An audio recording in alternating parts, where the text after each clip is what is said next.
Alhamdulillah Rabbil Alamin wa salatu wa salam ala Sayyid al-Mursalin.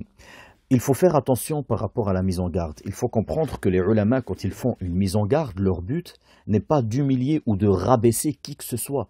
Leur but, c'est de montrer la vérité sur la religion d'Allah et de faire en sorte que la religion d'Allah ne soit pas modifiée ou changée par l'erreur ou par l'innovation de certaines personnes.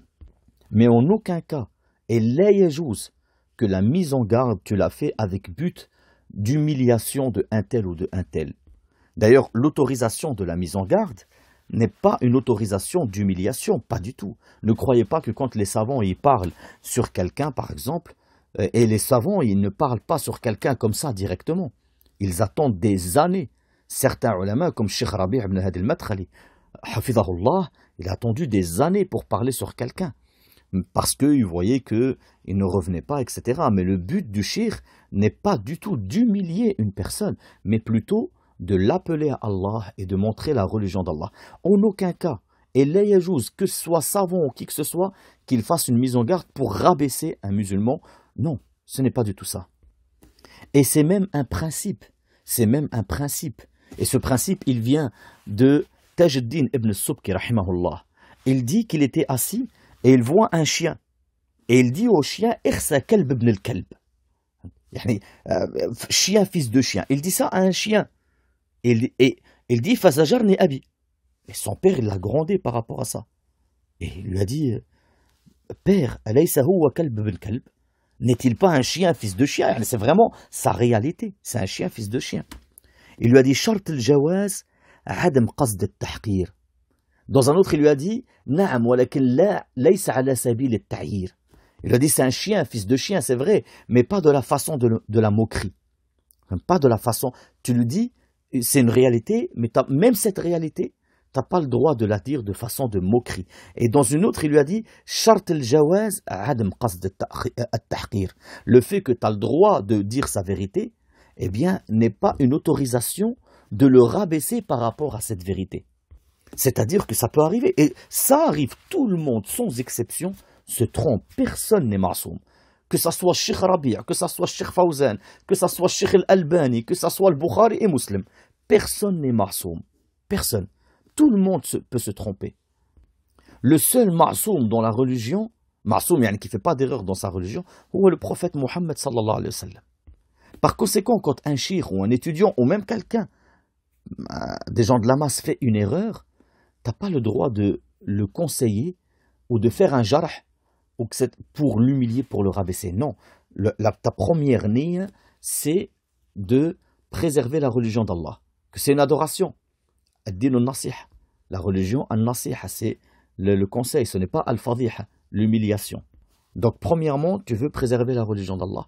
Deuxièmement, tu veux préserver ton frère de son erreur. Donc quand tu fais le tajrih ou tu fais la parole, etc., tu dois la faire de manière à ce que même la personne qui a dit cette parole, qui a dit l'erreur, quand il écoute ton cours, eh bien, il revient à Allah. Il ne sent pas que tu es en train de l'insulter. Et c'est pour ça que tu dois faire attention à comment tu le dis et même choisir tes mots. Choisir tes mots.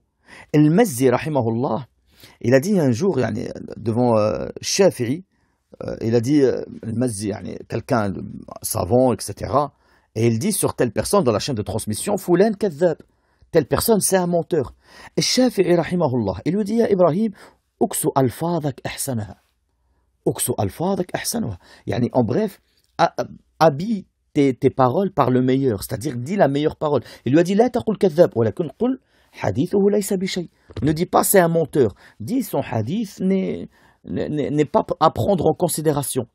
Donc, il lui montre que tu dois choisir tes mots, parce que le but, ce n'est pas rabaisser. Le but, c'est de préserver la religion d'Allah.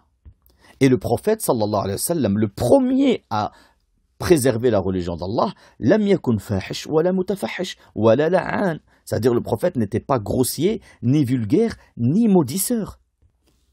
Il a été rapporté que le Bukhari lui-même, une des personnes qui est connu dans son époque, qui défendait le plus la sunna, c'est rare où il disait quelqu'un hada kadhab ou hada wadda, c'est un menteur, ou il inventait des hadiths, mais la plupart du temps il disait sakatu anhu fihi nazar tarakuh Ça veut dire, les ulama, ils sont tus sur lui. Il y a une hésitation sur lui. Les ulama l'ont délaissé. Tout ça parce que le fait de faire le tajrih, ce n'est pas une autorisation du rabaissement de la personne. Et il faut faire attention à ça parce que certaines personnes vont critiquer, rabaisser une personne en habillant leur maladie de cœur par l'habit de la défense de la charia. Pas du tout, tu n'es pas en train de défendre la charia, tu es même une cause pour rabaisser la charia. Parce qu'il faut comprendre que quand tu parles pour préserver la charia d'Allah, en aucun cas tu cherches à humilier. Au contraire, tu cherches à élever ton frère, à le préserver de son erreur. Il a été rapporté que Abu Dharr, radiallahu anhu wa ardah, il a vu un groupe qui insultait une personne parce que réellement, il est tombé dans le péché. Et Abu Dharr, radiallahu anhu, ou Abu Darda, je ne me rappelle plus, il dit, radiallahu anhu, s'il tombe dans un puits, vous allez le sauver? Ils ont dit oui. Il a dit, sauvez votre frère. C'est la même chose. Si tu vois ton frère tomber dans un puits, tu vas le laisser mourir ou appuyer sur sa tête? Non. Là, il a fait une erreur. Il est tombé dans un trou, le shaitan, etc. Ou peut-être une mas'ala qu'il n'a pas vue, ou peut-être il a parlé par ignorance. Au lieu de le sauver, tu appuies sur sa tête pour qu'il se noie encore plus. Pas du tout. Il faut comprendre que l'animosité, en aucun cas, elle va préserver la religion. Et le prophète, sallallahu alayhi wa sallam, il dit « Iyyakum al-baghdha fa innaha al-haliqa ».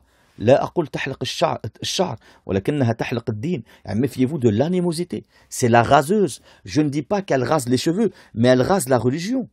Tu peux, toi, parce que tu as une maladie dans ton cœur, tu vas faire un tajrih, une mise en garde avec but d'humilier ton frère, et lui, il va plus chercher la vérité. Il va même pas écouter ton conseil. Il va écouter ton insulte envers lui, et peut-être à cause de toi, tu vas faire rentrer l'orgueil dans son cœur, et lui, il va répondre.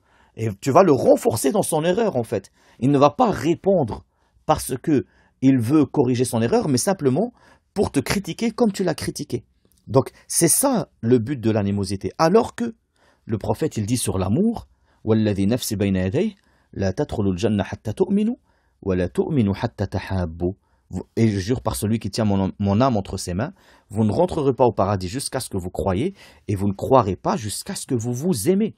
Par conséquent, si tu aimes ton frère et que tu vois qu'il est tombé dans l'erreur, en aucun cas tu vas vouloir l'humilier, mais tu vas plutôt chercher à l'élever, à le préserver, à le conseiller en cachette, etc. Comme certains ulama l'ont fait, comme Cheikh Rabi' ibn Hadi al-Madkhali, hafidhahullah. Il a conseillé certaines personnes pendant des années, 7 ans, 8 ans, 12 ans pour certaines personnes, avant de faire un tajrih. Il le conseillait pendant 7 à 12 ans en cachette, sans que personne n'en sache quoi que ce soit. Et en aucun cas, le musulman est content de voir la chute de son frère, ou pire, la chute de son shir. En aucun cas, tu dois t'attrister sur ça. Et s'il y a conseil, attention, s'il y a conseil, pas humiliation, s'il y a une nasiha à faire, pas une fadiha, la fadiha elle est interdite, l'humiliation, mais une nasiha, fais-la en cachette, fais-la pour Allah, c'est une ibada.